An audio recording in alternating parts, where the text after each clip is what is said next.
Y para finalizar, cedo la palabra al profesor Leandro Álvarez Rey, que junto con nuestro querido secretario de Estado, Fernando Martínez, ha escrito el prólogo de la obra. Leandro Álvarez Rey, catedrático de Historia Contemporánea de la Universidad de Sevilla, su trayectoria académica ha sido reconocida con numerosos premios, como el Premio Memoria Histórica de Andalucía, concedido por la Junta de Andalucía. Como investigador, su trayectoria ha estado orientada hacia el estudio de la historia política andaluza y española del siglo XX y se plasma en unos 40 libros y unos 150 artículos, de los que destaco pues, la biografía de Diego Martínez Barrio, Palabra de Republicano, Historia de Andalucía, los socialistas en Sevilla durante la Segunda República, la masonería en Andalucía, por la España republicana, los viajes de Niceto a Alcalá Zamora, etcétera. Profesor, suya es la palabra. Antes que nada, mi agradecimiento tanto a la autora como a los organizadores de esta presentación por querer contar conmigo, lo cual además considero que es absolutamente innecesario, visto lo que ya se ha expuesto anteriormente tanto por parte de Mari Carmen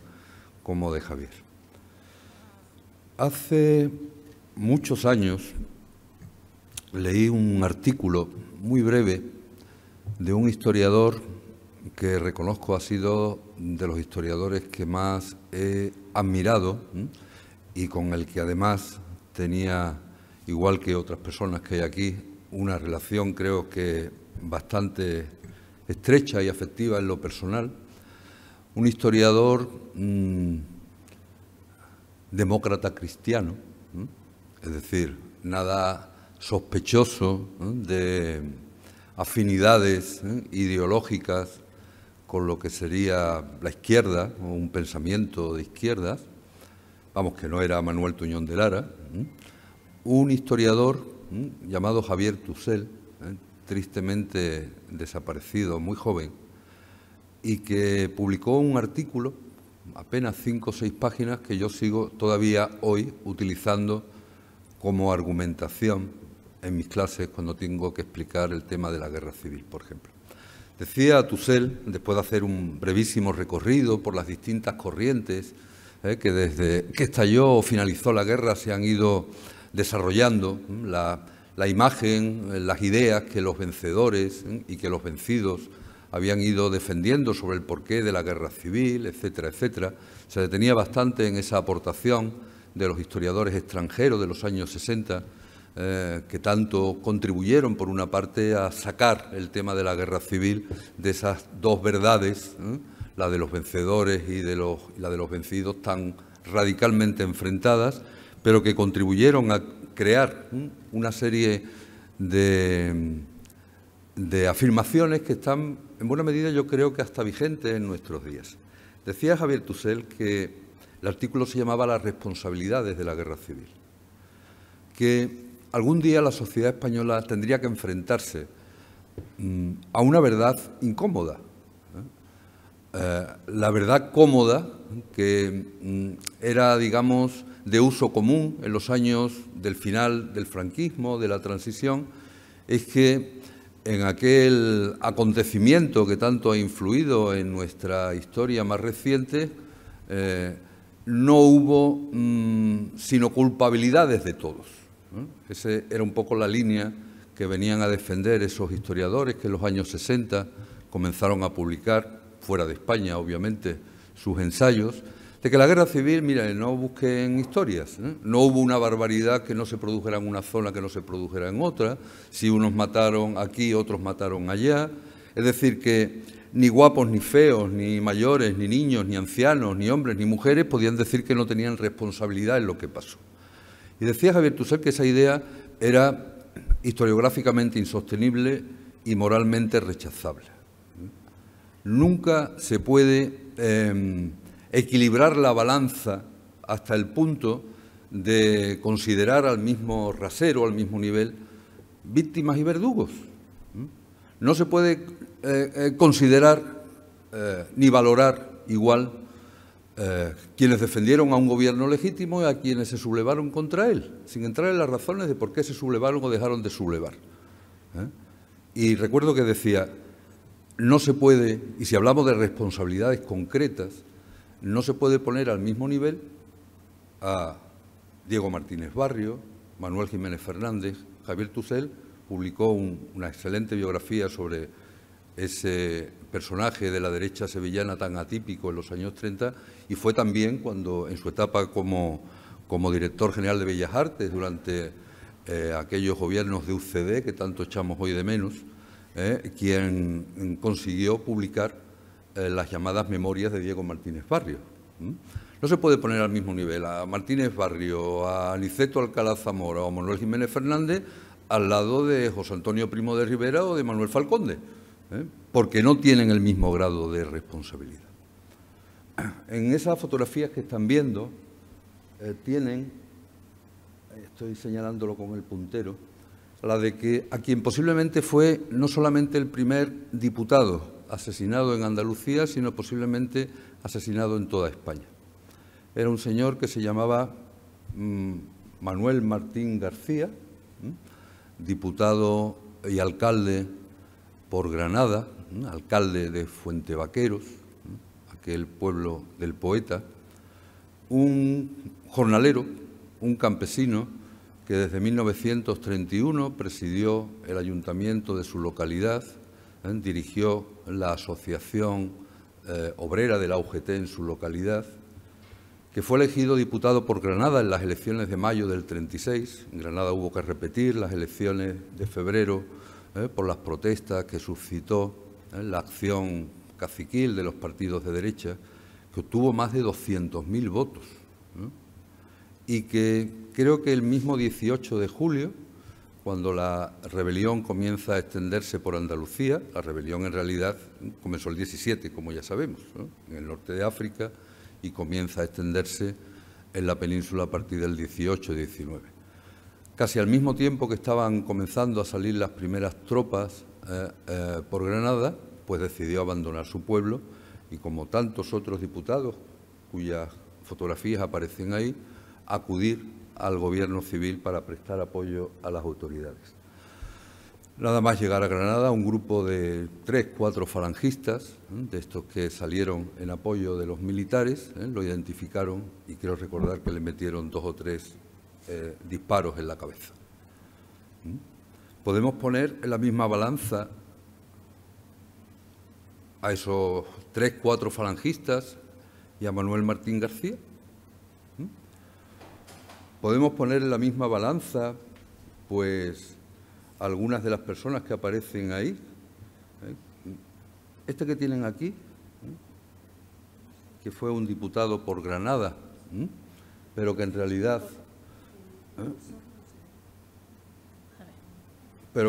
fue gobernador civil de Sevilla, era miembro del partido de Martínez Barrio. Este hombre, unas semanas antes de ser traído desde Granada para ser fusilado en Sevilla, fue aclamado por todo el mundo cofradiero sevillano, por los hermanos mayores de las cofradías, porque había conseguido el milagro, aplaudido y jaleado muy cerca de donde nos encontramos, en la Plaza Nueva, a la espalda del Hotel Inglaterra, que es donde se encontraba el gobierno civil, por haber conseguido salvar in extremis la Semana Santa de 1936, una semana muy complicada, porque por parte de las derechas hubo un nuevo intento de boicot a la Semana Santa y a sacar las imágenes, como ocurrió en el 32 y en el 33, y en última instancia, pues este señor consiguió que llegasen a un acuerdo los silleros, los encargados de colocar las sillas en la carrera oficial, las hermandades, el ayuntamiento, etcétera, y fue objeto de un homenaje en donde docenas y docenas de capillitas, los llamamos en Sevilla, de personas representativas del mundo cofradiero sevillano, le tributaron no sé cuántos minutos de aplauso por haber conseguido salvar esa Semana Santa. Andalucía tuvo el dudoso privilegio, creo, de conocer el asesinato del primer diputado de las Cortes del 36 y también el dudoso honor de posiblemente conocer el asesinato de uno de los últimos diputados representantes de los andaluces y por primera vez de las andaluzas durante la Segunda República. Ahí entre las fotografías está la de un comandante de infantería llamado Manuel Muñoz Martínez, el único que consiguió ser elegido diputado por Cádiz en las 3 elecciones republicanas, las del 31, el 33 y el 36. Manuel Muñoz Martínez siempre militó en los partidos republicanos de izquierda. A la altura del 36 era uno de los diputados del partido de Azaña, de izquierda republicana. Manuel Muñoz Martínez no fue fusilado ni en el 36, ni en el 37, ni en el 38, ni en el 39, como por ejemplo el médico malagueño, primer diputado del Partido Comunista en España, Cayetano Bolívar. Manuel Muñoz Martínez consiguió escapar, consiguió, como más de medio millón de españoles, españolas, niños, jóvenes, personas mayores, huir por la frontera francesa a comienzos del 39 ante el temor de acabar en la tapia de un cementerio. Manuel Muñoz Martínez fue detenido por la policía colaboracionista del régimen de Vichy, una vez que se produjo la invasión nazi de Francia, entregada a la Gestapo. Se llevó un año en la prisión de la Santé de París, hasta que un personaje llamado Ramón Serrano Súñer incluyó su nombre, por expreso deseo de Franco, entre la lista de dirigentes republicanos y socialistas que se sabía estaban en el sur de Francia y que Franco quería que se devolviesen a España para darse el gustazo de poder asesinarlos. El comandante Manuel Muñoz Martínez fue fusilado ya en el año 41, si no recuerdo mal, siendo uno de los últimos diputados. Andalucía tuvo el dudoso honor, como se ha dicho en esta tarde, de ser la región española donde el nivel del ensañamiento y de las matanzas no admite comparación con ninguna otra parte de nuestro país. En Andalucía, si mis cálculos no son muy descarriados, prácticamente se asesinó a una de cada 3 víctimas de la guerra civil. Cerca de 50.000 asesinatos, 26 diputados. No fueron 26 diputados solamente o exparlamentarios los que se fusilaron a raíz de la guerra civil. Ya hubo asesinatos en plena República. En el año 34, tras el fracaso de la huelga general revolucionaria de octubre del 34, que da lugar a la detención de más de 30.000 personas en toda España, la inmensa mayoría de los cuales no había tenido nada que ver con la huelga general ni con la llamada Revolución de octubre del 34, un diputado del Partido Socialista de las Constituyentes va a morir en la cárcel de Granada como consecuencia de los malos tratos que va a recibir allí. Más de medio centenar de los poco más de 200 personas que representaron a Andalucía en las Cortes de la Segunda República fueron asesinados a partir de julio del 36. Más de medio centenar de parlamentarios y exparlamentarios, a los que hay que sumar los más de 80 diputados y exparlamentarios de las Cortes republicanas, representantes de Andalucía, que a partir de 1939 tuvieron que exiliarse, tuvieron que marcharse de su tierra para no acabar como tantos otros. Una represión, yo diría que de dimensiones genocidas. Sabían perfectamente a quién estaban asesinando. Asesinaban no ya a los representantes de la voluntad popular, asesinaban al hombre, José González y Fernández de la Bandera, que el 10 de agosto de 1932, cuando se produce el primer golpe de Estado contra la República, la sublevación de Sanjurjo, que tiene su epicentro aquí, en Sevilla, ese 10 de agosto, se niega a depositar los poderes municipales frente a Sanjurjo y pasa a convertirse en una figura conocida en toda España, fruto de homenajes por haber sido el hombre que representó la resistencia de las autoridades republicanas frente al golpe de Estado. Ojalá hubieran cogido los golpistas a Alberto Fernández Ballesteros, uno de esos diputados socialistas que viene de Madrid, junto con los restantes representantes del PSOE por Sevilla, en ese tren que parte en dirección a nuestra capital para intentar contactar con las autoridades y detener el golpe. Fernández Ballesteros tuvo la suerte de bajarse en la estación de Andújar porque había allí un conflicto laboral de mil narices y le pidieron que actuase como... Era una de las personas más odiadas por la derecha sevillana, porque es el hombre que cuando Sanjurjo toma la ciudad, ojo, sin disparar ni un solo tiro. La ciudad de Sevilla es ocupada durante 24 horas por las tropas de Sanjurjo sin necesidad de disparar un solo tiro. Luego, no debía de ser tan fácil sublevarse si cuenta con el apoyo de la guarnición militar, por muchas leyendas que cada uno después forjase en su propia gloria. Fernández Ballesteros es el hombre que se reúne aquí, donde estamos, en el Real Alcázar de Sevilla, un edificio que había sido cedido por el Gobierno de la República en 1931,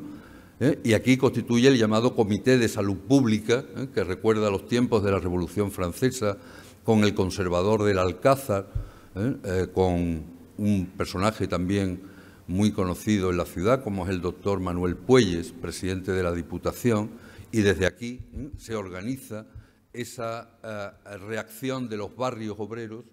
que comienzan a organizar manifestaciones en dirección al centro de la ciudad, al tiempo que Puelles recorre los pueblos de la provincia, intentando que desde las casas del pueblo se ocupen los ayuntamientos que provisionalmente han sido tomados por la Guardia Civil y los señoritos de cada localidad. Tenían perfectamente marcados lo que iba a ocurrir con ellos si estallaba una sublevación como la del 18 de julio de 1936. Se trata, como digo, de personas que representaron, pienso yo, de una manera muy gráfica lo que era la izquierda andaluza de aquellos años. Ahí tienen ustedes a profesores de la Universidad de Sevilla, como este joven catedrático de la Facultad de Medicina de Cádiz, diputado del PSOE con poco más de 30 años en el 36, campesinos como Zafra o como Martín García, médicos, abogados, empleados, militares, personas de clase media, trabajadores, y que son los que consiguieron en la década de los años 30 que esa izquierda, es verdad que muy fragmentada, muy enfrentada, fuera la opción política con la que se identificaron la mayoría de los andaluces y andaluzas. Por eso había que eliminarlos. Había que eliminarlos porque eran quienes representaban a lo más granado de esa izquierda andaluza de los años 30. Hubo muy pocos asesinatos al azar. Si algo están descubriendo las investigaciones que se están realizando a nivel provincial, regional, local, es que lo que se produjo a partir de julio del 36 es un intento consciente por eliminar a quienes habían dirigido a esa izquierda andaluza republicana u obrera que había sido la opción con la que mayoritariamente, muy mayoritariamente,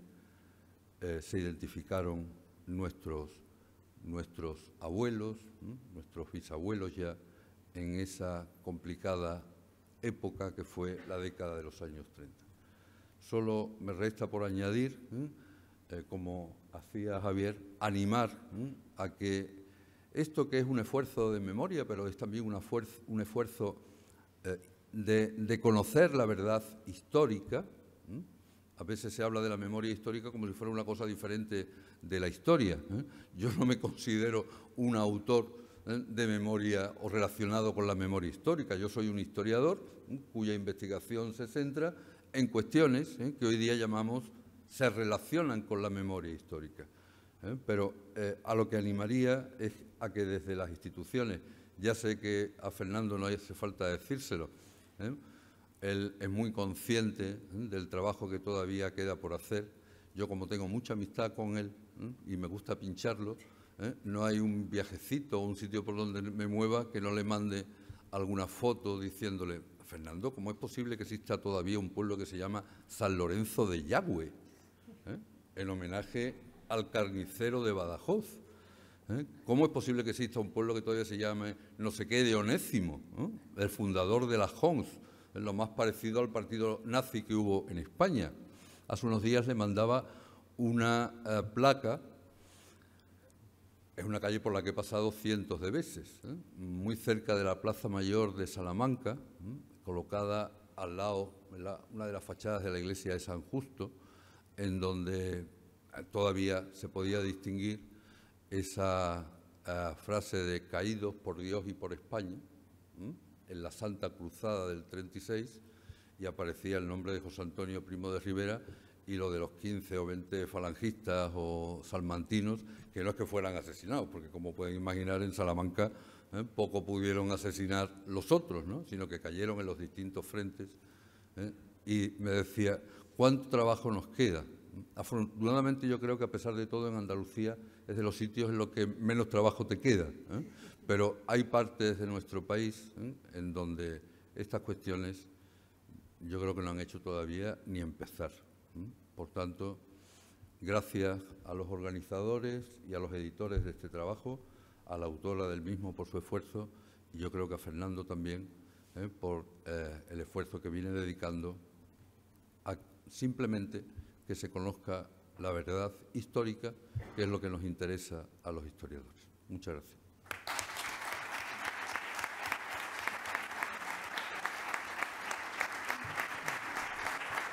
Muchas gracias a los tres por vuestras intervenciones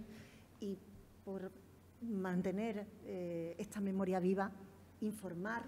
de que el libro no solo va a estar disponible en papel, sino que también está disponible en formato digital. Y la segunda y más importante, que además de lo que ha comentado el secretario general de UGT Sevilla, de que se va a hacer una presentación en cada provincia, también se va a divulgar en distintos institutos de nuestra comunidad autónoma, lo cual yo creo que es absolutamente necesario. Muchas gracias de nuevo, reitero el agradecimiento por parte de FUDEPA a la autora, desde luego, y a quienes han participado en este acto. Y os dejo con la presidenta de la Fundación, María del Mar Serrano Calzada. Muchas gracias.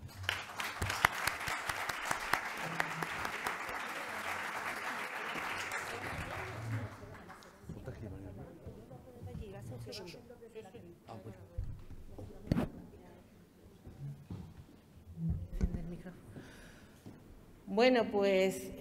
después de las palabras que me han precedido, tan magníficas intervenciones, poco me queda a mí ya que decir que la parte de los agradecimientos.